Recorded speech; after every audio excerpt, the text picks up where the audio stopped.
la Escritura.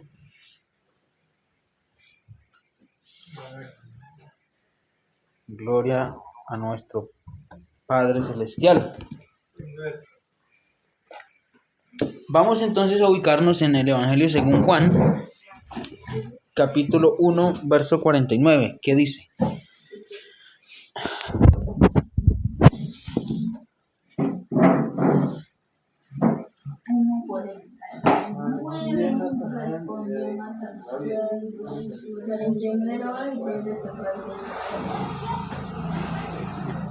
Respondió Natanael y dijo: Rabí, o Señor, tú eres el Hijo de Dios, tú eres el Rey de Israel. Bueno, gloria a Dios, ya oramos, cantamos. Y vamos ahora entonces a entender qué estaba diciendo el autor de este escrito. No tal vez que entendemos nosotros, porque la diferencia entre lo que entendemos nosotros y lo que en realidad se dijo es muy grande. Entonces, el objetivo es, como les digo, alejarnos de nuestro propio pensamiento y forma de interpretar para irnos a lo que se dijo y por lo que se dijo. Así que ese es el objetivo de este estudio y vamos a ver, la intención es concluirlo, así que vamos a estar atentos a ver en cuánto lo podemos concluir lo más pronto posible, pero que nos quede claro. Vamos a mirar primero este texto bajo un concepto que se denomina el sentido común. Para entender primero el concepto de Hijo de Dios, ese verdadero significado de Hijo de Dios. Eso es lo que vamos a estar analizando, que es lo que el texto dice. Tú eres el Hijo de Dios. Tú eres el Rey de Israel. Así que vamos a mirar primero sobre el sentido común, de cómo podría interpretarse en base al sentido común este texto, y luego miraremos en base a los textos bíblicos, en realidad, qué estaba diciendo el autor. Porque, ¿qué es el Hijo de Dios? ¿Quién es el Hijo de Dios? Para unos es la segunda persona de la Trinidad, ¿cierto? Para otros es una manifestación del único Dios. El sentido común y el Hijo de Dios. ¿Qué es el sentido común? La mayoría de las personas piensan, Pues va por ahí, sí. lo primero que le viene a la mente a una persona al escuchar tal cosa. Es como, exacto, es aplicar la lógica, en base, tomar decisiones en base a la lógica. El sentido común es la habilidad de tomar decisiones lógicas y prudentes basándose en la experiencia. Ojo, esa palabra es clave. En la experiencia y en lo que la mayoría de la gente considera razonable, sin necesidad de ser un experto. Ese es el sentido común. Cualquiera lo... Vamos a poner un ejemplo sencillo de sentido común. Si está lloviendo, el sentido común, ¿qué le dice a la persona? Que si se sale se moja, que tiene que usar ¿qué? Una carpa o un paraguas. Son lógicas, ¿sí ve? Pero acuérdese que todo el sentido común está girando en base a la experiencia. Alguien que no se haya mojado y que esté empezando su vida, ignora que el fuego quema y que la lluvia moja. Solo a través de esas experiencias de aprendizaje se desarrollará su sentido común. Un niño, tal vez. Exacto. Entonces, si la sopa está hirviendo, pues el sentido común, la lógica dice que espere que se enfríe o que tenga cuidado porque va a quemar. Y en ocasiones, ¿cuántas veces no nos hemos estrellado con alimentos que parecen estar muy fríos? Y nuestra lógica y sentido común tomó una decisión y sacó una conclusión en base a lo que vio, que está fría. Pero oh, sorpresa, la realidad era otra. ¿Sí? Ese es el sentido común. Entonces, en base al conocimiento, tomar decisiones lógicas, razonables, prudentes. ¿Cuál es el problema del sentido común? Hay un problema con el sentido común. En base a este texto del sentido común que leímos, se puede usar el sentido común moderno para interpretar la frase hijo de Dios. Sí, se puede usar el sentido común moderno para interpretar la frase hijo de Dios. La lógica moderna puede decir, ¿qué puede decir la lógica moderna? Bueno, si Jesús es Dios, es hijo de Dios, entonces es Dios, ¿cierto? Sí, si Jesús es hijo de Dios, el hijo de Dios, porque es también lo que se dice, no es hijo, es el hijo. Entonces, si Jesús es el hijo de Dios, es Dios. Para unos es la segunda persona, como les decía, de una Trinidad que igual es Dios. Para otros es una manifestación de Dios, igual es Dios. Si Jesús, eso dice el sentido común de muchos, al ignorar muchos conocimientos. Miren,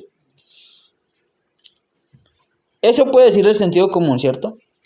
Pero sin embargo, ¿cuál es el problema que les digo con el sentido común? El sentido común no es universal. ¿Por qué razón? Porque está moldeado por nuestro entorno social y cultural. Y ya vamos a mirar un ejemplo. En la creación, hablemos de la creación, algunos su lógica, su sentido común, dice que no hay Dios. Para ellos es universal, mire, es universal.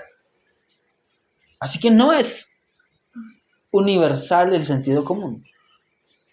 Porque para uno su sentido común dice no hay Dios. Su lógica dice no hay Dios. Esa es la decisión que ellos sacaron. Su conclusión lógica, razonable, su lógica común, su sentido les dice no hay Dios. Y sacan sus argumentos, sus planteaciones. Pero para otros, ¿qué sucede? Por el sentido común, entendemos que si hay algo creado, algo hecho, es porque alguien lo hizo. ¿Cierto? Si hay un zapato, es porque hubo un zapatero. Y como dijo Carlos Rabat por ahí, si hay un reloj, yo no puedo pensar que fue que explotó una joyería y se armó un reloj. Que alguien lo hizo.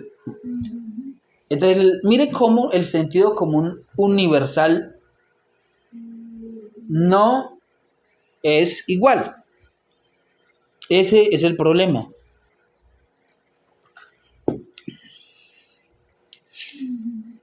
Así que lo que es lógico para nosotros, referente a los textos bíblicos, no lo era para la gente del primer siglo. Lo que para nosotros hoy es lógico, para la gente del primer siglo no era lógico. Vamos a avanzar para ir entendiendo un poco esto del sentido común a profundidad en la palabra. Vamos a mirar el sentido común en acción en la Biblia.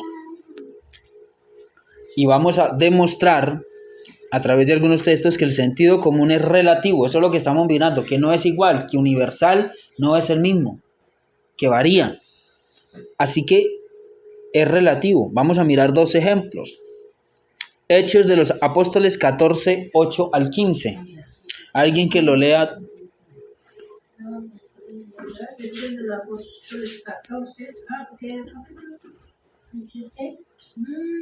Hechos de los Apóstoles, yo lo voy buscando para leerlo entonces también.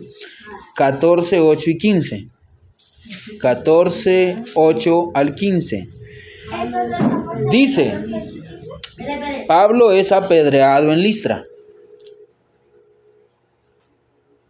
¿Ya están todos ubicados?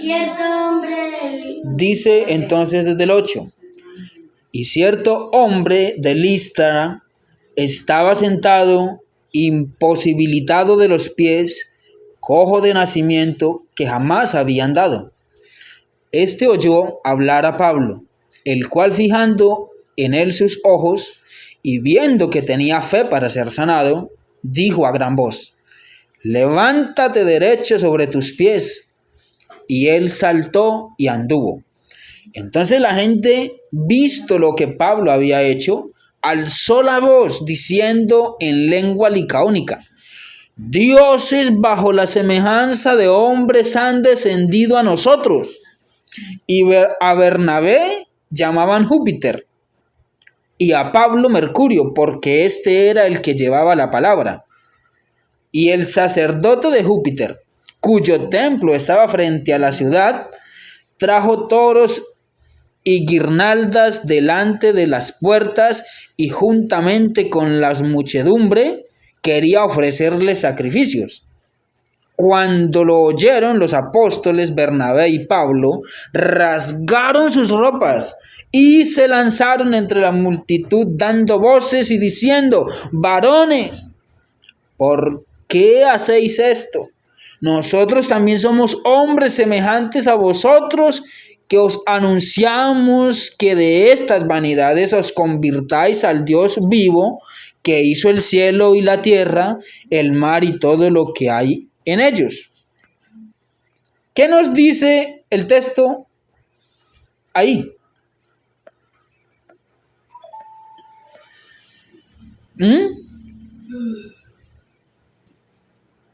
La gente pagana de esa ciudad, aplicando su propio sentido común y su trasfondo politeísta, porque era lo que ellos tenían, era la información que los rodeaba, llegaron a una conclusión. Para ellos era lógica esa conclusión. Era su sentido común. Y dijeron, dioses bajo la semejanza de hombres han descendido a nosotros. Porque sanó, paralítico de sanó por la oración de Pablo, Pablo le dio que levantar. Porque vieron que se hizo un milagro. Entonces mire lo relativo.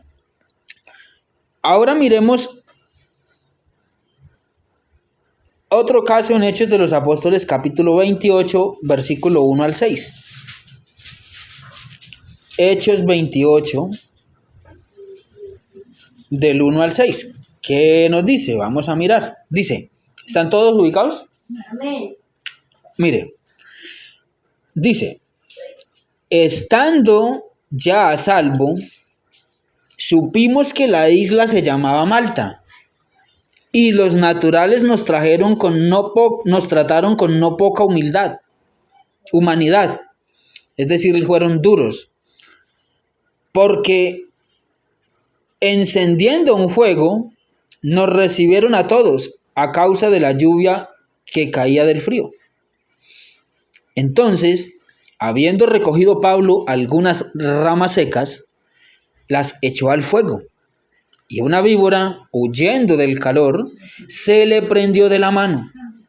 Cuando los naturales vieron la víbora colgando de su mano, se decían unos a otros, ciertamente este hombre es homicida. A quien escapó del mar, la justicia no deja vivir. Pero él sacudiendo la víbora en el fuego, ningún daño padeció. Ellos estaban esperando que él se hinchase o cayese muerto de repente. Mas habiendo esperado mucho y viendo que ningún mal le venía, cambiaron de parecer y dijeron que era un dios. Dios estaba con él, ¿no? ¿Cómo la ven? ¿Qué tal?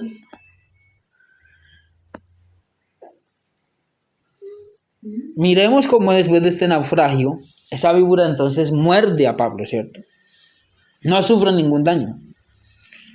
Pero los habitantes de esa isla, usando su sentido común, Esperaban que muriera, pues primero pensaron que era un homicida, ¿cierto? Un asesino, y que estaba recibiendo un castigo divino. Pero pues al ver que no moría, su sentido común entonces les hace cambiar de opinión y concluyen, este hombre es un dios. ahí cambiaron el pensamiento, lo acomodaron por otro lado, que no les dio el primero. ¿Cómo la ven? De nuevo, su lógica cultural, miramos en ambos casos, que esa lógica y sentido común cultural que ellos tenían, lo llevó a algo. Y fue a una interpretación equivocada de las cosas, a una conclusión y a un razonamiento alejado de la realidad. Amén. Sí,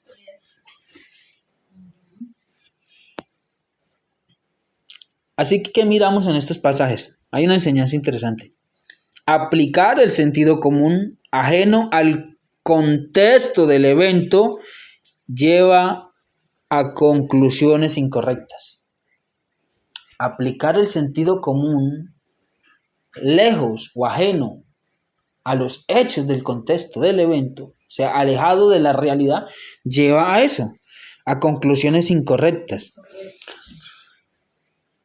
¿Qué podemos concluir en cuanto a este sentido común?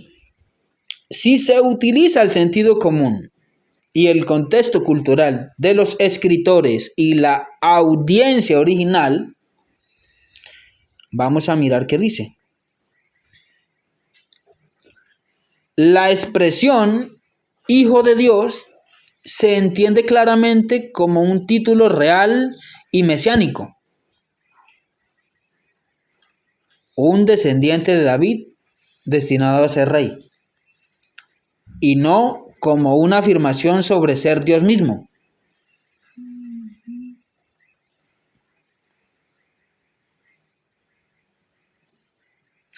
Aplicar el sentido común del siglo XXI y de otros siglos a un texto del siglo I es el origen de la mala interpretación.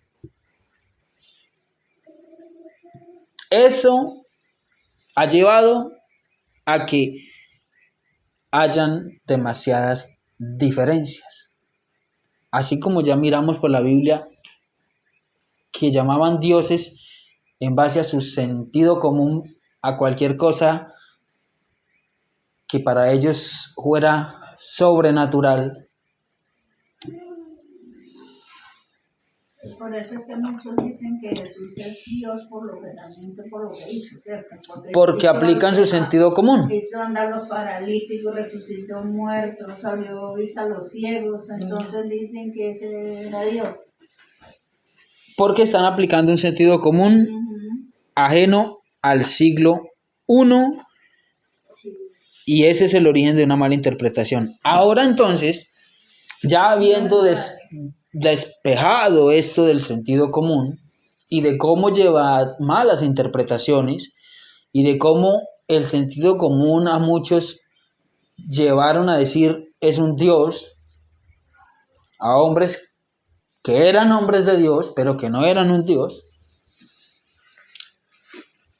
como ese mismo sentido común lo que quería explicarles era el uso del sentido común para llevar a una mala interpretación y entendimiento de los textos sagrados. Ahora, como ese sentido común llevó a la gente a malinterpretar, recordemos el texto bajo el cual estamos estudiando la palabra. Entonces, Natanael le dijo, ¿tú eres qué? El Hijo de Dios, el Rey de Israel. Así que como el sentido común llevó a mal entender y mal interpretar esa expresión. Así como llevó a los otros ejemplos que vimos bíblicos a malinterpretar a otros hombres, a otras culturas, hechos de una manera equivocada. ¿Cómo vamos hasta ahí? ¿Estoy diciendo de pronto algo claro o no? ¿Alguna pregunta hasta ahí? ¿Alguna duda que haya quedado?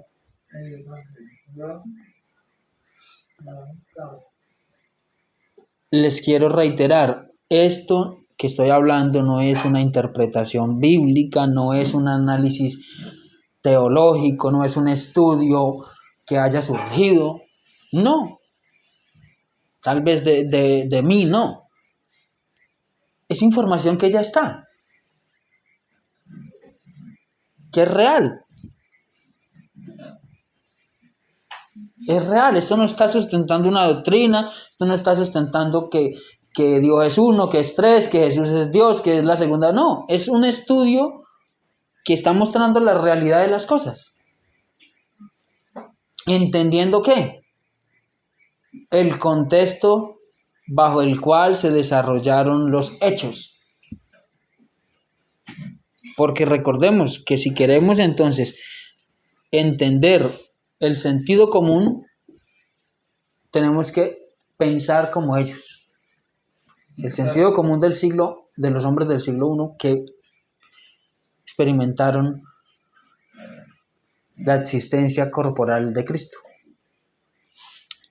Así que vamos a mirar entonces el tema del sentido común bajo el concepto del Hijo de Dios. Vamos a mirar el verdadero significado de Hijo de Dios. ¿Qué sucede con esto? Vamos a mirar un poco la importancia de lo que son los modismos o las expresiones idiomáticas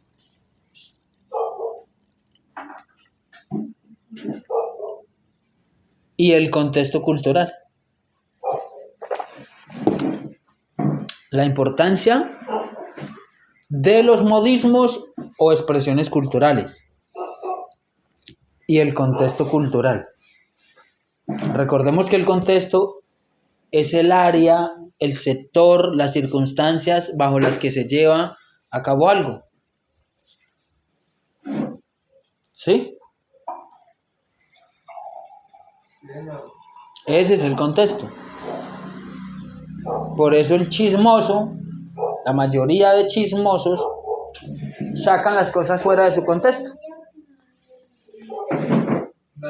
Porque ven al vecino allá saludando a la vecina y de una vez él, fuera del contexto que está sucediendo ahí, él está armando otra cosa.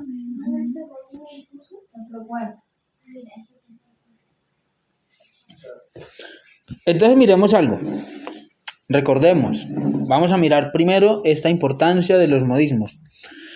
Así que para entender correctamente las escrituras, es necesario comprender que fueron escritas por personas de una cultura y un tiempo muy diferentes a los nuestros. Eso es lo primero que hay que entender. ¿Sí? No se escribió ayer, ni se escribió de pronto por parte de una persona de este tiempo. Fueron culturas muy diferentes, tiempos muy diferentes. Todas las culturas tienen modismos o expresiones idiomáticas. ¿Qué son modismos o expresiones idiomáticas? Pues son frases cuyo significado no se puede deducir de las palabras literales que las componen. Óigalo. Los modismos o expresiones culturales, escuchen, son frases cuyo significado no se puede deducir de las palabras literales que las componen. Ejemplo: no tiene pelos en la lengua. ¿Será que es que de verdad literalmente está diciendo que es que tiene una lengua calva?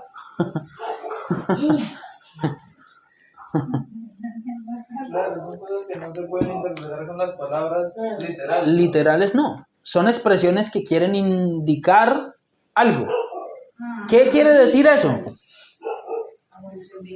Que habla sin pensar, sin filtros, que habla que es directo, no tiene pelos en la lengua, para decirle la verdad a nadie. Eso es lo que quiere decir ese modismo. Que le costó un ojo de la cara, eso es muy mexicano. No, ese coche, ese carro me costó un ojo de la cara.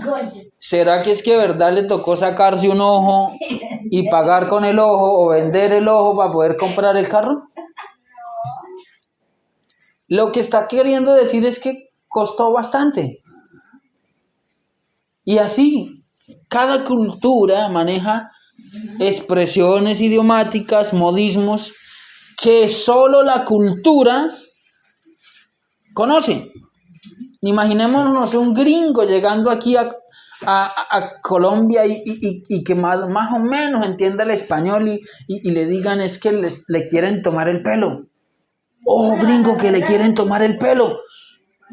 El gringo, pues no entender nada. Él de una vez agarrarse el cabello porque le quieren coger las greñas. Él no conoce que es una expresión idiomática cultural, no es un modismo, sino que él lo toma literal y dice, ¿quién es el que me quiere agarrar las mechas? Pero lo que le están diciendo es que ese con el que él está hablando es un bandido y que lo quiere robar, lo quiere timar, lo quiere meter gato por liebre, que es otro modismo. Así que todas las culturas tienen esas expresiones.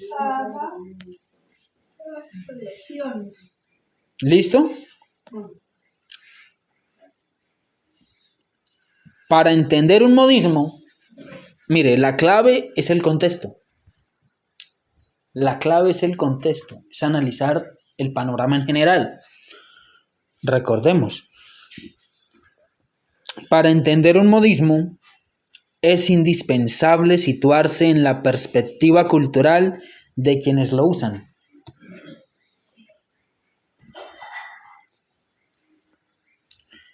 Así que, hijo de Dios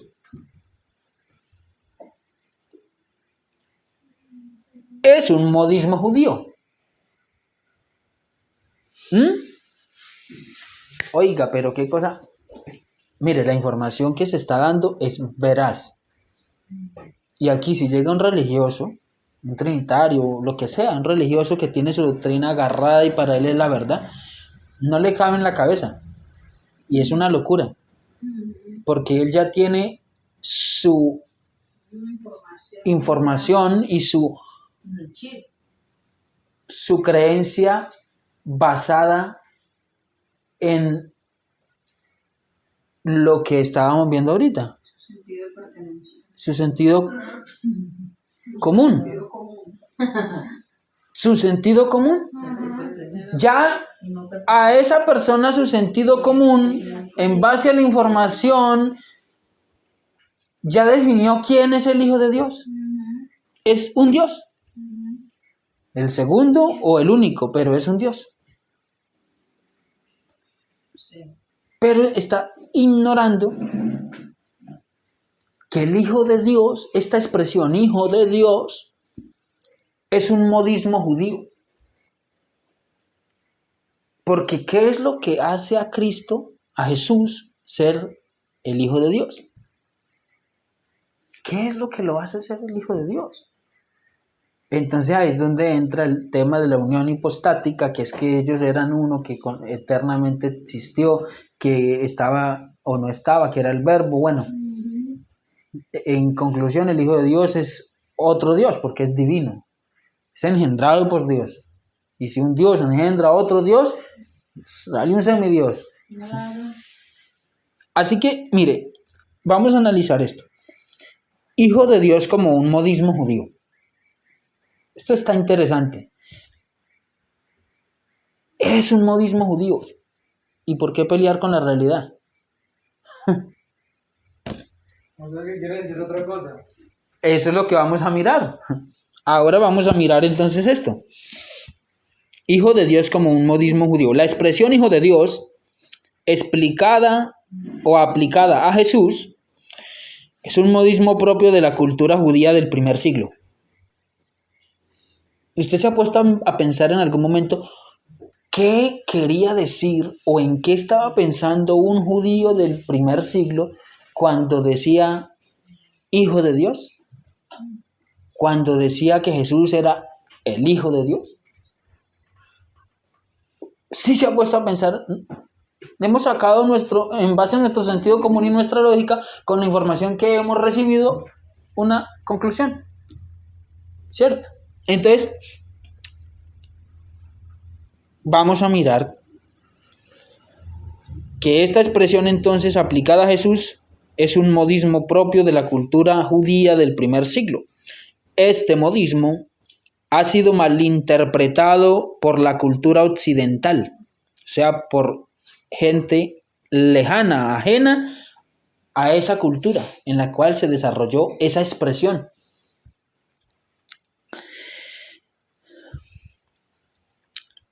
Así que tanto trinitarios como unicitarios han malentendido, han tomado de forma literal esta expresión en lugar de entender su significado idiomático.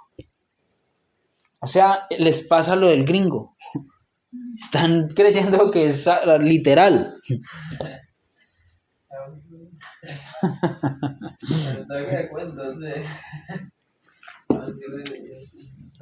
Mire qué pasó.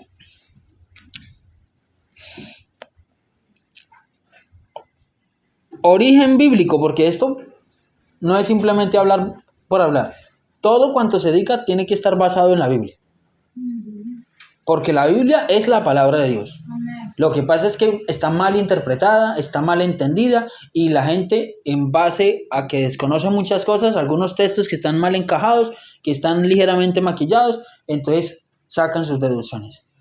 Pero la Biblia es la palabra de Dios. Lo que pasa es que hay que empezar a hacer un escudriño y empezar a desechar qué es y qué no es en realidad palabra de Dios. Pero la Biblia es palabra de Dios. No hablo de una traducción. Hablo de los escritos en realidad que proceden de Dios. Gracias a Dios, porque hay traducciones y pues nosotros sin hablar griego ni hablar hebreo, pues ¿cómo podríamos entender? Es una gran ayuda. Pero que pues ha sido ligeramente, como dije, maquillada con fines doctrinales, inductivos, por quienes tienen el monopolio, ya lo he dicho anteriormente. ¿Cuál es el origen bíblico y el significado de este modismo?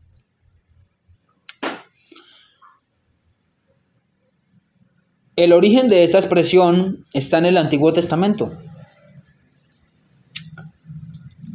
Vamos a mirar específicamente en la promesa que Dios le hace al rey David en Primera de Crónicas 20:10. Dios le dice a David, escuche, 20:10, ubíquese, Primera de Crónicas 20:10. 22:10. 22:10.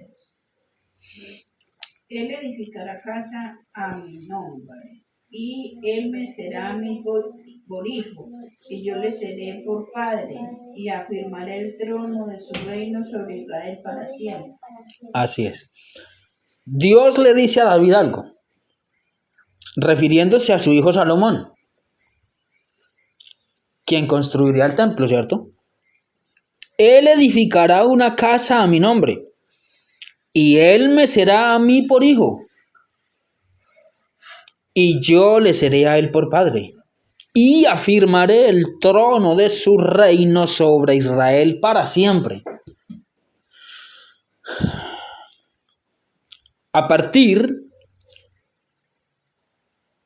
de esta y otras promesas similares, en la cultura judía se estableció que el rey descendiente del linaje de David, el Mesías esperado, sería llamado Hijo de Dios. Por lo tanto, se afirma de manera concluyente. En el contexto judío, la expresión hijo de Dios significa rey de Israel o el Mesías o el Cristo en griego. A partir de esa promesa que Dios le hace, dentro a David, refiriéndose a Salomón, su hijo, de que él le sería por hijo y de que Dios le sería a él por padre y que su reino lo afirmaría para siempre, a partir de esa promesa, dentro de la cultura del pueblo judío, se estableció que todo rey por el linaje de David era el Hijo de Dios, se le denominaba Hijo de Dios, Cristo o Mesías, Rey de Israel. ¿Sí? Vamos a mirar evidencias. Vamos al Nuevo Testamento. Vamos a analizar varios pasajes del Nuevo Testamento. Y vamos a demostrar cómo los personajes judíos de la época usaban y entendían esa expresión. Vamos a analizarlo. Y para eso vamos entonces a iniciar en Juan 1:49, el texto que leímos.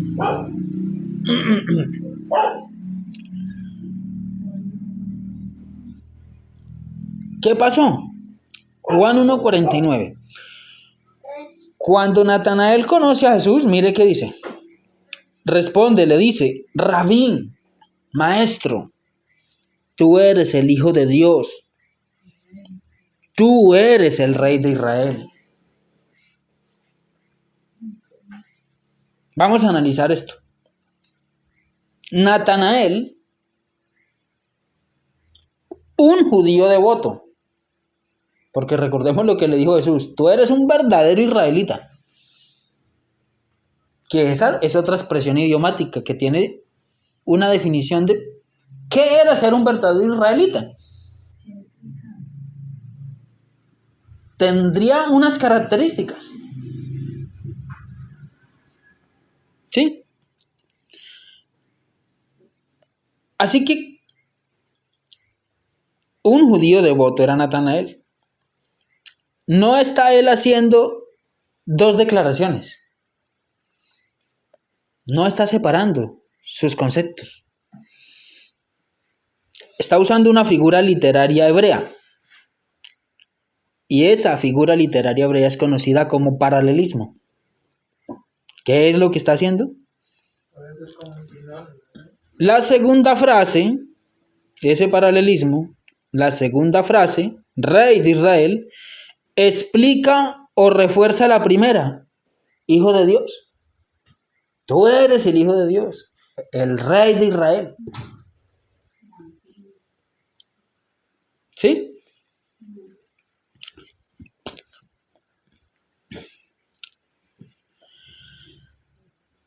Natanael estaba declarando, según el modismo de su cultura, que creía que Jesús era el esperado rey mesiánico. O sea, él estaba diciendo eso.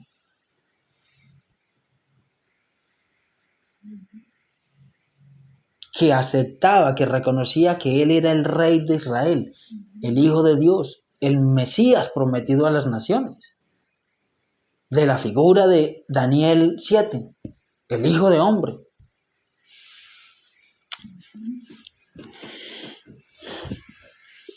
¿Qué no estaba haciendo Natanael? Él no estaba diciendo que él era un ser literalmente divino, que había venido del cielo literalmente, como las culturas paganas de sus tiempos, en los que un dios engendraba hijos en humanas o se hacían hombres. Esos son conceptos todos paganos, de los griegos. Natanael no estaba diciendo eso. que Jesús al ser hijo de Dios era un Dios, que era un semidios, que era un Dios hecho carne. No, estaba diciendo que él era el descendiente de David por línea paterna, el rey de Israel. Eso lo llevaba a ser el hijo de Dios.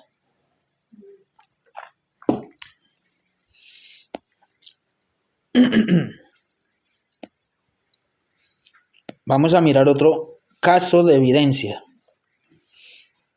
El juicio ante el Sanedrín. Mateo 26:63.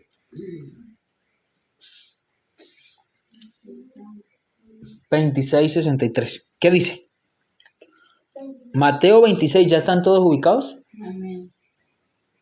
Mateo 26:63 dice: ¿qué sucedió durante el juicio de Jesús? Recordemos que aquí Jesús estaba en un proceso de enjuiciamiento, ¿sí? Entonces el sumo sacerdote le pregunta directamente una cosa. Ese sumo sacerdote le dice: te conjuro por el Dios viviente que nos digas si eres el Cristo, el Hijo de Dios. Es decir, el sumo sacerdote lo estaba induciendo o lo estaba poniendo bajo juramento. Lo estaba el sumo sacerdote poniendo bajo juramento. Y en esos tiempos poner a alguien bajo juramento, decirle te conjuro que me hables con la verdad, o sea, era un hecho de llevar a la persona moral y espiritualmente a estar delante de Dios bajo decir la verdad. Te conjuro delante de Dios, dijo, por el Dios viviente, que nos diga si tú eres el Cristo, el Hijo de Dios. Analicemos una cosa.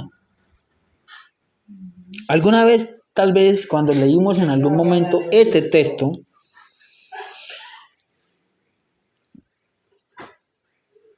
¿entendimos quién era el sumo sacerdote? Mire, porque es importante entender quién lo dijo. O sea, ¿quién era este sumo sacerdote que dijo, te conjuro por el Dios viviente que nos diga si eres el Cristo, el Hijo de Dios? Pues mire, el sumo sacerdote era un saduceo.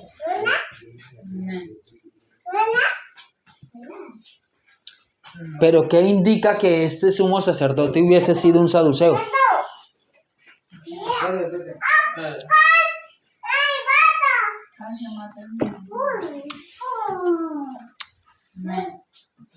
¿Qué implicaciones tenía que este sumo sacerdote fuese un saduceo? ¿Se ha leído qué pasa con los saduceos? ¿Qué características tenían? Miren algunas. No creía en espíritus, en ángeles o en resurrección. Un saduceo no andaba pensando en los espíritus.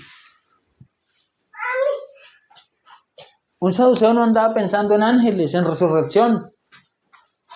Para ellos eso no existía. Para ese sumo sacerdote que le hizo a Jesús esta pregunta,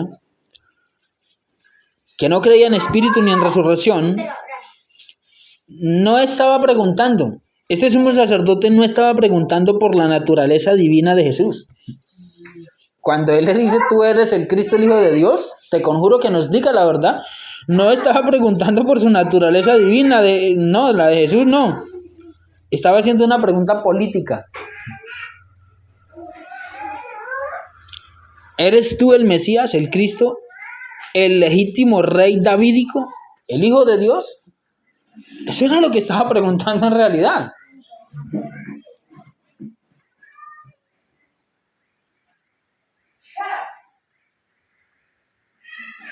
¿Cómo la ven?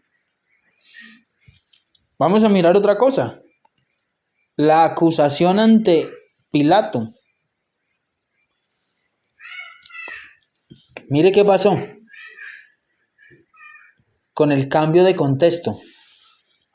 Hubo un cambio de contexto cuando llevaron a Jesús ante el sumo sacerdote y lo trasladaron hasta donde Poncio Pilato, hubo un cambio de contexto cultural.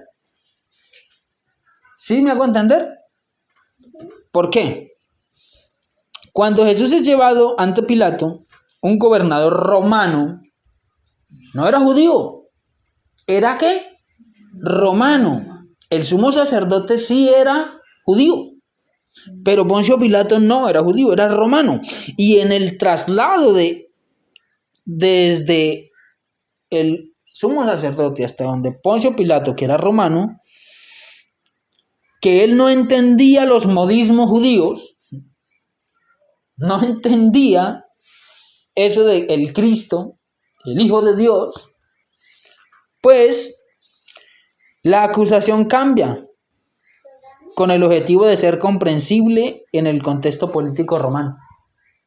Cambió la acusación. O sea, a Jesús se le estaba acusando aquí y el sumo sacerdote lo quería coger si estaba diciendo esa blasfemia de ser el Cristo, el Hijo de Dios. O sea, el Rey de Israel. Ese era el cargo y la acusación política que estaban llevando a Jesús a la muerte. Es que este dice ser el Hijo de Dios, o sea, él está diciendo que es el Rey de Israel, que es el que Dios había prometido, el Mesías anhelado, el descendiente de David por línea paterna.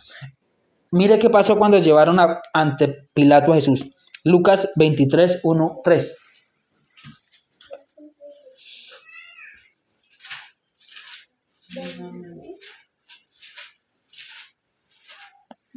Lucas 23, 1, 3. ¿Quién lo lee? Lucas 23, 1. Entonces toda la muchedumbre de ellos llevaron a Jesús a Pilato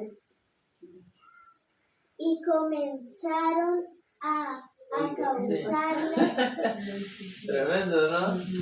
diciendo: a este hemos hallado que pervierte a la nación y que prohíbe dar tributo a César, diciendo que él mismo es Cristo, un rey.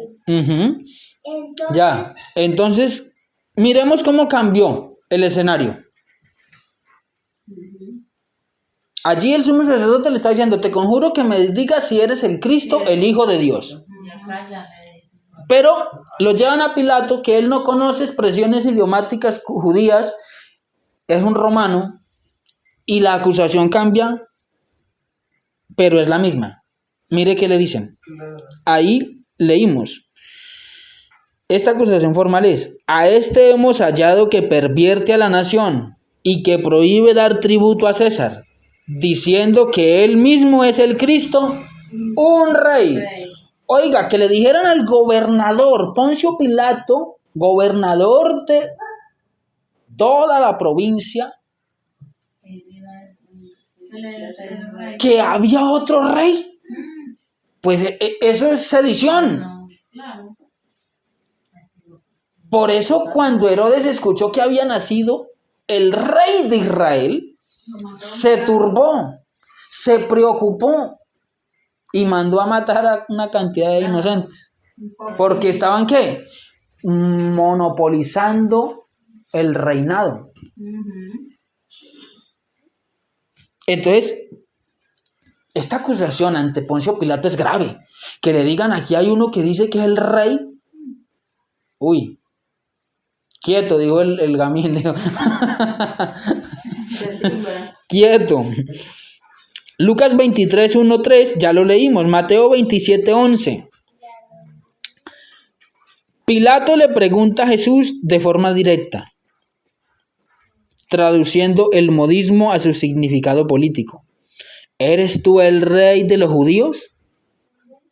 Y Jesús responde: tú lo dices. Mire que ya Poncio Pilato no le dijo, ¿tú eres el Hijo de Dios? ¿Tú eres el Cristo? Ya no hay expresiones idiomáticas. Ya no hay expresiones porque necesitaban decirle directamente a él para que entendiera por qué se estaba trayendo a aquel bajo acusación, bajo juicio.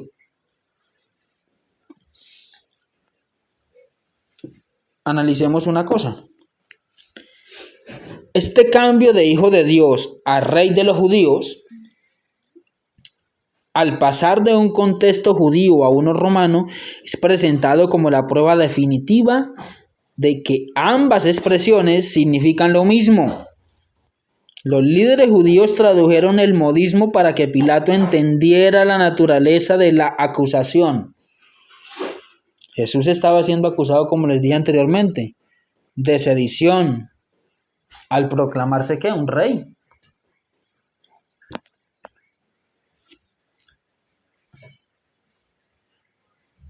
Así que la expresión Hijo de Dios, como conclusión, en un contexto original, es un título que designa al Mesías como el Rey de Israel.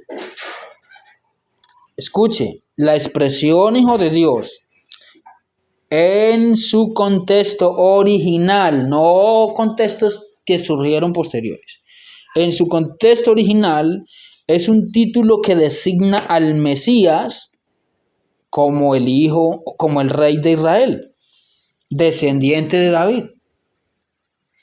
No tiene ninguna relación con las ideas teológicas posteriores. No tiene ninguna relación con esas ideas teológicas que surgieron después sobre la filiación literal o divina de Jesús con Dios. No tiene nada que ver. Como que Dios era su padre, que lo había engendrado, o que lo había, o sea, que había una filiación divina en Jesús, que era divino.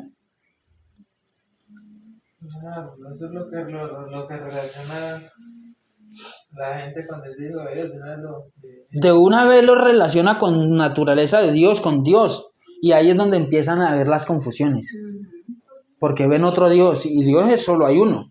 Entonces, o una de dos, o Jesús es un segundo Dios que hace parte de un único Dios, o es el único Dios. Pues ninguna de las dos, porque están lejos de la expresión cultural correcta, de la interpretación adecuada de los textos. A Jesús no se le llamaba Hijo de Dios por ninguno de esos motivos ni esas razones. Así que no tiene ninguna relación. Esta expresión no tiene ninguna relación con las ideas teológicas posteriores sobre una filiación literal o divina de Jesús con Dios Padre, ya que esa, escúchelo, esa es una interpretación que surge de sacar la frase de su contexto cultural e idiomático judío. Esa idea teológica de relacionar a Jesús, la expresión Hijo de Dios, con la filiación literal y divina de Jesús con Dios Padre, surge de sacar la frase de su contexto cultural e idiomático judío. Ya. ¿Cuál es el problema? Porque no sea como se dice, o como se había creído, ¿deja de ser Jesús el Mesías? ¿Deja de ser nuestro Salvador? ¿Deja de ser nuestro mediador? ¿Deja de ser nuestro Señor? ¿Deja de ser nuestro Rey a quien Dios ha puesto a gobernar? Pero tampoco lo hace ser un Dios. Porque es que Dios hay solo uno, Dios es uno. Amén. Dios es uno, dijo Picorón. Dios es uno mismo. No, está loco. Sí, es que, sí, Dios es uno. Amén. Dios es uno y es único. Amén. Ya, Él es único. Amén, amén. Amén, amén. Pero no tiene nada que ver con que Jesús sea el Mesías, el Rey, que Dios le haya dado autoridad, le haya dado poder, le haya designado como Señor. que lo haya puesto como juez. Todo eso la Biblia es clara. Y cuando la gente no entiende eso, entonces dices que no hay otro. No, Dios solamente es ese y tiene que ser Jesús. O sea, cogen a Jesús a las malas y lo meten y dicen, usted tiene que ser Dios. Usted para mí tiene que ser Dios el Padre, porque es que no hay otro como Él. Ajá, No, eso es lo que pasa. son malas interpretaciones. Amén, así es. Ujú, La realidad es esa. ujú, Y estamos analizándolo por la Biblia. amén. Que esa expresión hijo de Dios no tenía nada que ver con que Jesús fuera Dios o fuera otro Dios, o que hubiese sido engendrado milagrosamente por Dios. Porque vuelvo y digo, o sea, más adelante, si Dios nos da la oportunidad, tocaremos el tema del nacimiento virginal milagroso. Por ahora, para mí eso no tiene importancia, porque Jesús no va a dejar de ser lo que es, Ujú, amén. porque entendamos la realidad de las cosas. Él no va a dejar de ser lo que es, pero tampoco podemos ponerlo a ser lo que Él no es, Amén, así es. Ujú. porque ni Él mismo se quiso hacer lo que no era. Pues siempre Maestro bueno, le dijeron. Dice, ¿por qué me llamas bueno? Si solo hay bueno uno, Dios. Él nunca aceptó ser Dios, el Padre. Jamás, jamás. Mire, yo por ninguna parte de la Escritura he visto eso. Solamente son quienes entienden mal la Escritura los que quieren tomarlo a la fuerza y ponerlo en esos textos. Y obviamente no es modo de culpar tampoco la falta de conocimiento y en alguna medida también la confusión, porque es que, o sea, uno lee la Reina Valera y dígame si no sale como confundido a ratos, porque hay muchos textos que como que pin, pin, pin, pan. Como para lo que es de la gente. Sí, porque aquí como que me viene diciendo una cosa, pero aquí luego tómeme, como que, uy, como que ya esto no era, o sí era, o al fin qué, ¿cómo es? Yo nunca. Y la palabra de Dios no tiene esas incoherencias, ella es fluida de principio a fin. Amén. Todas esas incoherencias surgieron a través del tiempo debido a quienes malinterpretaron todos estos textos que estamos analizando y pusieron a Jesús como lo que no era. Y por eso es que cuando uno va leyendo y encuentra cosas que como que, uy, ¿cómo que aquí qué pasó? Pues ahí sí, como dice el dicho, blanco es, gallina lo pone y frito se come.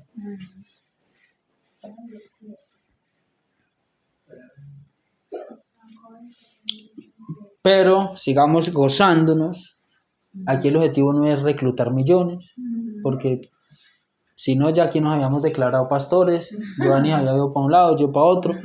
Ese es quizás el último de los objetivos y la mínima de las intenciones. No me interesan esas cosas. O si no, pues allá había seguido, camufladito para ir por allá a pastorear. El puerto no viene y hasta directivo termina siendo. Sí, eso es escala así. Rápido. Y si es eufórico y se predica bueno y hace brincar la gente y los hace erizar, entonces claro, eso es... Mira mi mamá. Ahí sí coge más fama. No, eso ahí sí coge más fama y lo invitan y lo empiezan a reconocer y le dan popularidad, ¿sí? O sea, si hubiera sido para eso, pues igual. Pero el objetivo no es ese. El objetivo es esperar en Dios que Él nos tiene preparados. Amén, así es. Por ahora seguir creciendo, seguir formándonos, seguir sentando bases. Sí, amén. Y los que tienen el ministerio de orar, que no estudian, pues oren. Porque pues uno en el estudio ora, pero no es tanto lo que se enfoca en la oración, porque el estudio consume mucho tiempo. Pero de eso se trata, de que unos oran, de que Dios le da un ministerio a otro, le da un talento al otro, y ese es el cuerpo de Cristo.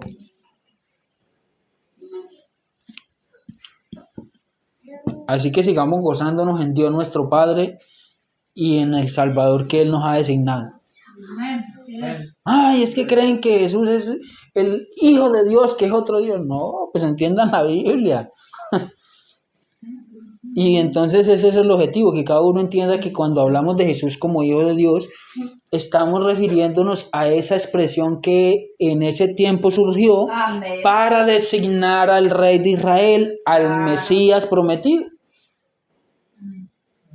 No a un ser divino que vino del cielo, que se hizo hombre o que fue engendrado de Dios en otra mujer, en una mujer, y entonces nació un ser mitad hombre y mitad Dios.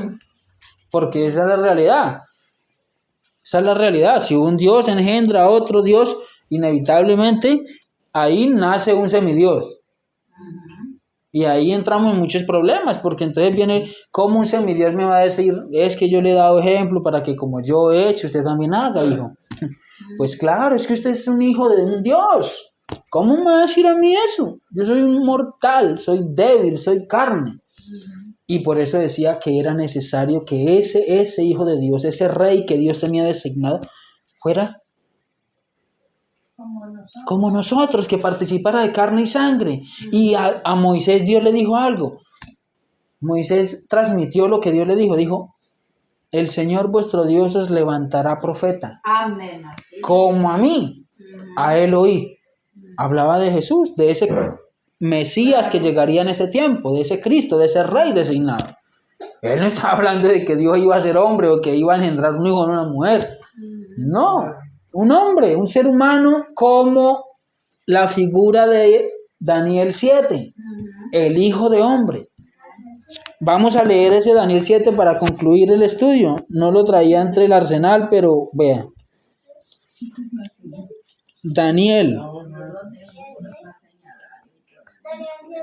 Daniel capítulo 7, vamos a mirar qué dice. Vamos a mirar el versículo.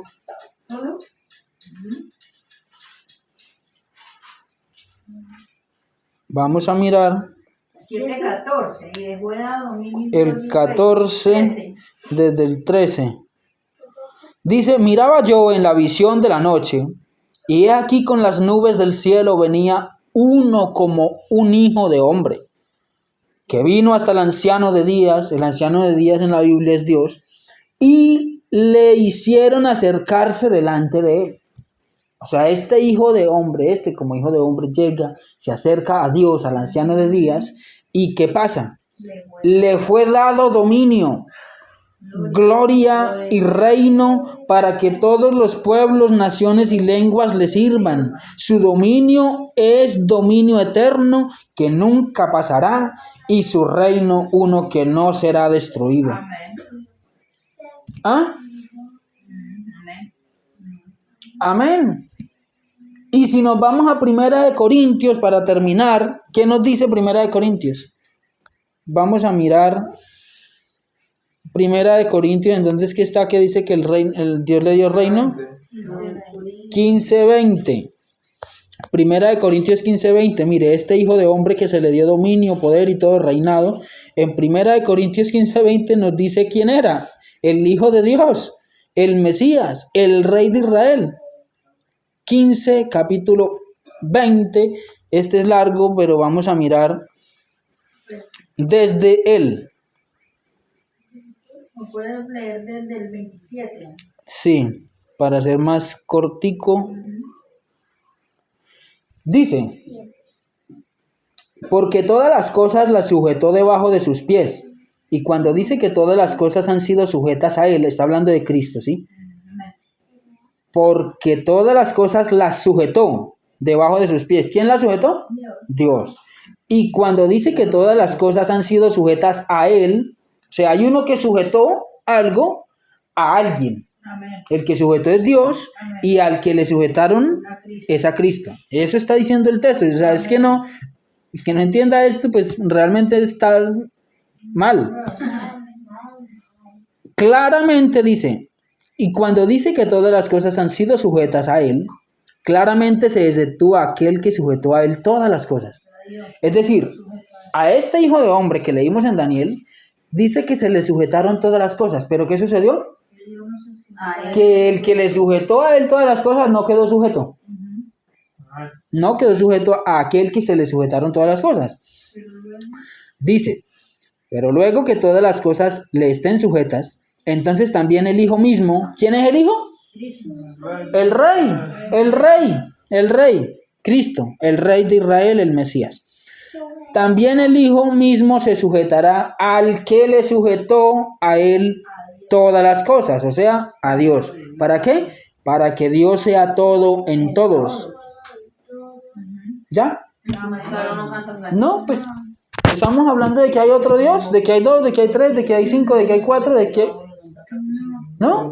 Aquí yo no veo sino más que un Dios. Aquí no veo más que un único Dios. Un único Dios, y no es Cristo. Esa es la noticia, no es Jesús. No es Jesús, porque si Jesús es Dios, hay dos dioses. Pare de contar. Y ahí está la gravedad. Porque si Jesús es Dios, hay un Dios más grande que Él que le sujetó todas las cosas. Y si Jesús es Dios, entonces en el final de los tiempos, ese Jesús que es Dios se va a sujetar al Dios mayor que Él que le sujetó todas las cosas.